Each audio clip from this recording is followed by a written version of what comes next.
Good morning, everyone, and welcome to The News Now. I am Ken Greiner, and we're off to a very, very cold start today. Cutter, are these temperatures here to stay? At least for the next hour or two, then we're warming up. Of course, it's a gradual process getting you out the door this morning. Warm-up has begun, now above freezing at the Savannah Hilton Head International Airport. But southern Effingham County, Rincon at 30. Had a viewer type in on Facebook this morning, 28 on their thermometer, South Effingham. So we had another freeze, and the beaches right now in the upper 30s, lower 40s, 30 Statesboro, 30 Swainsboro, 32 Jessup, just down 84, 33 in Waycross, Low Country, mid to upper 30s, except for the cold spot, Hampton County, around 30 right now. Now the frost is really, really thick. First of all, if you have a photo, feel free to send it to me on Facebook. WTOC Cutter Martin. Really pretty out there, but it's going to add some time to your morning rituals if you have to leave before 9 o'clock this morning. It's thick on the windshields. Probably need an extra 5-7 minutes to really thaw it out and scrape it.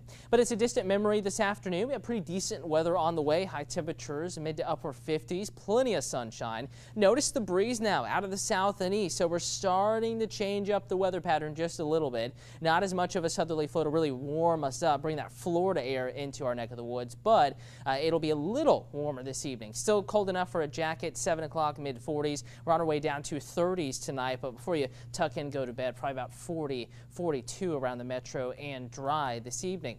Now, as we go through the next few days, dry today, still in the 30s tomorrow morning, dry tomorrow afternoon. The warm up really begins Saturday morning, then the clouds move in, and we just don't warm that much because the clouds kind of keeping the sun out and the chill in, and we have an increasing chance for rain Saturday, specifically late in the day, evening, overnight. That could give way to a cold and rainy Sunday. I'll have your full weather forecast, a digital outlook coming up on the Weather Now at 11 a.m. Andrew. Yeah, traffic this morning going to bring you a little bit of good news here. We are seeing that the Jamie Casino traffic tracker back on 95, and there are no issues on 95 from the state line of Florida up into the Low Country, which is good news. We did see an accident earlier. This was on 204 eastbound, but this has cleared the accident itself. Some lingering traffic back behind it, but that is clearing up, which is good news. Also an accident here, Truman Road and Georgia 21. Otherwise, not looking so bad here. Typical congestion here on 16 eastbound heading to town, but it is getting just a little bit better. So drive times for that area right now really could be a lot worse from 516 to Durant and Abercorn, just 12 minutes. School districts in South Carolina now being scored under a new rating system. The results were released just last week. Zach Logan has been looking through the numbers. He's in the studio with a closer look at school safety. Zach? Good morning. One of the categories in this report card is school safety, which is a big topic among school districts these days. Let's go ahead and show you the numbers for our local school districts in the Low Country. In Beaufort County, 87% of parents say their child feels safe at school. In Jasper County, the number was 70%. And then in Hampton District 1, it was 67, 58% of parents in Hampton District 2 say their child feels safe in school. The Beaufort County School District says there is no bigger priority than the safety of their students and faculty.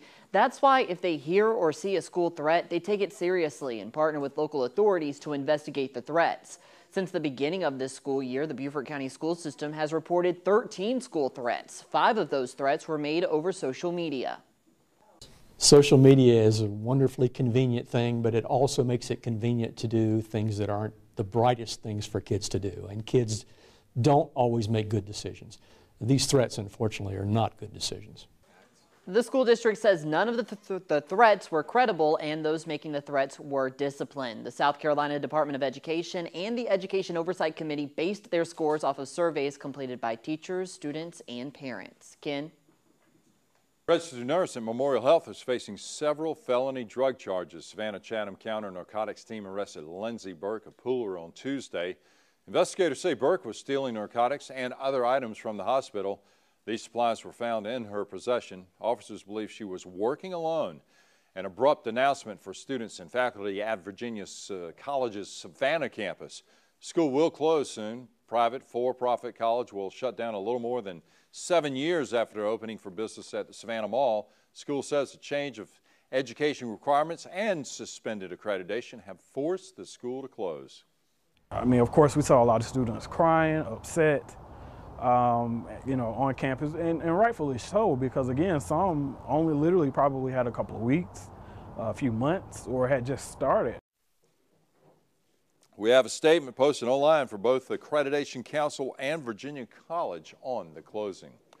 WTOC wants to brighten up the holidays for children this holiday season, and we need your help. We're partnering with Toys for Tots and Eichholtz Law Firm to collect donations of new, unwrapped toys. You can stop by the station, drop off those donations during business hours that make a difference. We'll accept donations through December 14th.